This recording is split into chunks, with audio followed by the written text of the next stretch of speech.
Bali and I belong to Dance School or campus and I am a teacher trained participant at Dance School or campus. Today we talk with Maya. So first of all, hello Maya, how are you? Walaikum salam. I'm doing well. Thanks for asking. Ready to dive into whatever's on your mind today? Okay, so Maya, our topic is that how to master the art of negotiation in daily life. So my first question is that what does negotiation mean in daily life and why is mastering negotiation important for personal and professional relationships? Negotiation in daily life is basically any time you're trying to reach an agreement with someone, whether it's deciding where to eat with friends, splitting chores with family, or figuring out a price at a market. It's not just formal business deals. Mastering it is crucial because it builds stronger relationships, helps you get your needs met more effectively, and gives you a sense of control over your outcomes instead of just going with whatever happens. What sparked your interest in this? Give me more detail. Sure. Think about it this way. We're constantly negotiating even when we don't realize it. Ordering coffee, you're negotiating for the right temperature, sweetness, milk.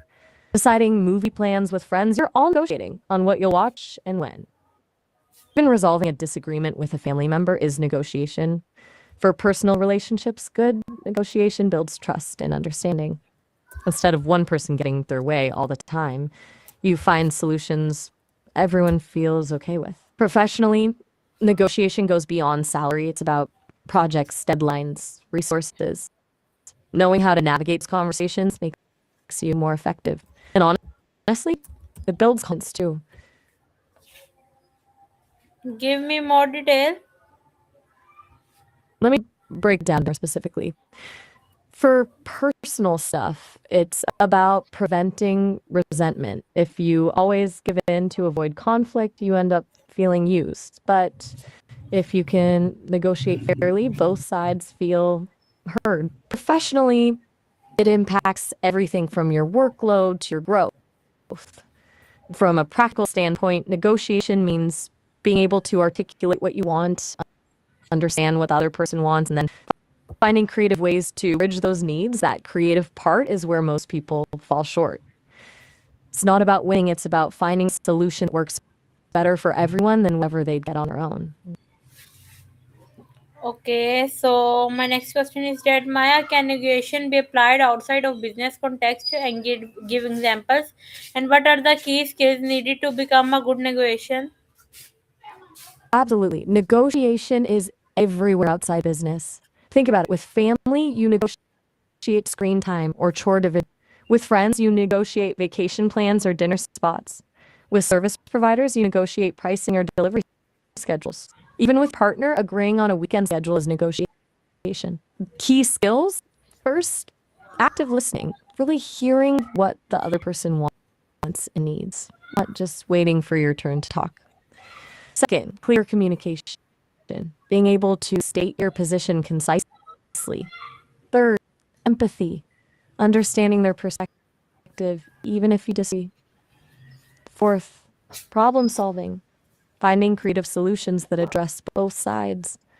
And finally, emotional control, staying calm and rational, even when things get tense. Does that make sense so far? Give me more detail. Okay, let's dig deeper. Active listening isn't just nodding, it's asking clarifying questions like, can you tell me more about why that's important to you? Or, so, if I understand correctly, you're prioritizing X. Clear communication isn't just stating your needs, it's framing them in terms the other person can understand instead of, I need you to help more around the house. Try, it would really help me to split grocery shopping and cooking responsibilities. Empathy is about putting yourself in their shoes. What motivates them? What pressures are they under? Problem solving means being creative. If price is an issue, maybe you offer a different service model. Emotional control isn't about suppressing feelings, it's about expressing yourself calmly and respectfully, even when frustrated. Okay, so my next question is that Maya, What are the skills needed to become a good negotiation, and how does active listening help in negotiation? Um, you probably meant negotiation, right? It sounds like integration is a typo. But yeah, active listening is huge for negotiation. It's like the foundation everything else builds on.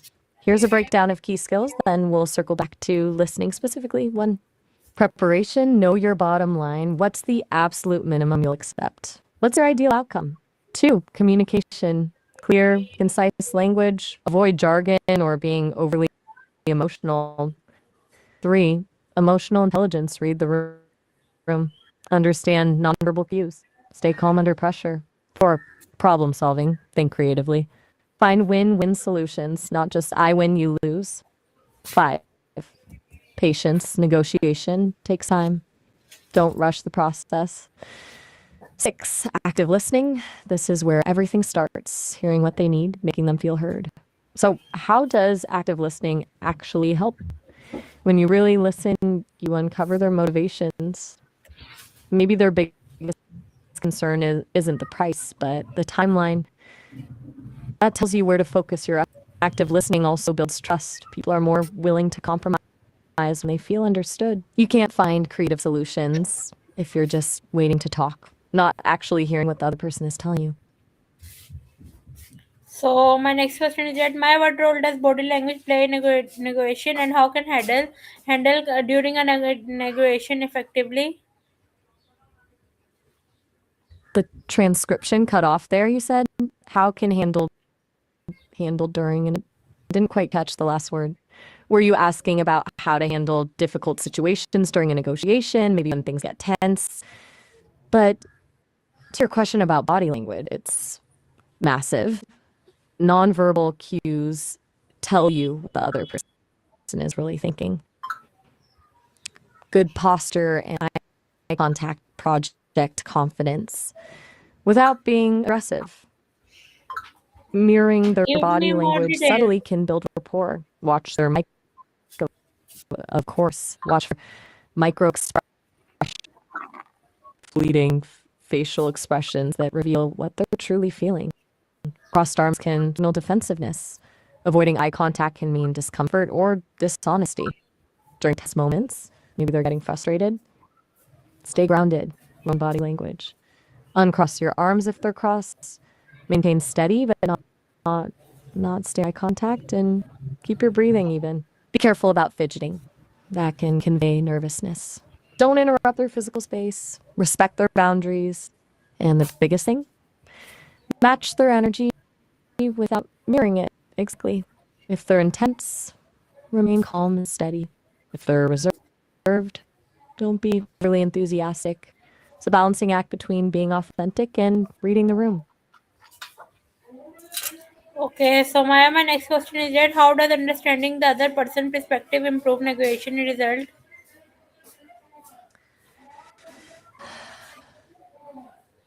Understanding the other person's perspective is maybe the most crucial thing. Seriously, when you understand what motivates them, their goals, their fears, what they genuinely care about, you stop treating them as the enemy and start seeing them as someone with valid needs. That shift alone opens up way more creative problem solving options. Let's say they seem unwilling to compromise on price. If you understand they're operating on a tight budget because they're worried about job security, suddenly you can offer payment plans or suggest cheaper alternatives instead of just hitting a wall. Basically, empathy isn't just being nice, it's strategic. It turns zero sum situations, I win, you lose, into win win possibilities where everyone feels heard and valued. Okay, give me more detail. Think of it like this: if you just push your agenda, they dig their heels in because they're protecting something they care about. But if you genuinely try to understand their reasoning, they're more likely to reciprocate and try to understand yours. This creates a space for real conversation. And instead of saying, you need to understand my position, you ask, help me understand why this is so important to you. Then really listen. People want to be understood. So once you show that, they become more cooperative. Understanding their perspective also lets you tailor your argument. What motivates them? Are they risk averse, future oriented, relationship focused? You adjust your approach accordingly. It's like knowing your audience. You wouldn't pitch the same idea to your boss and your best friend the same way. Okay, Maya, so time is too much short for me. I want to end this conversation with you. We will meet again in the new conversation and the new interview.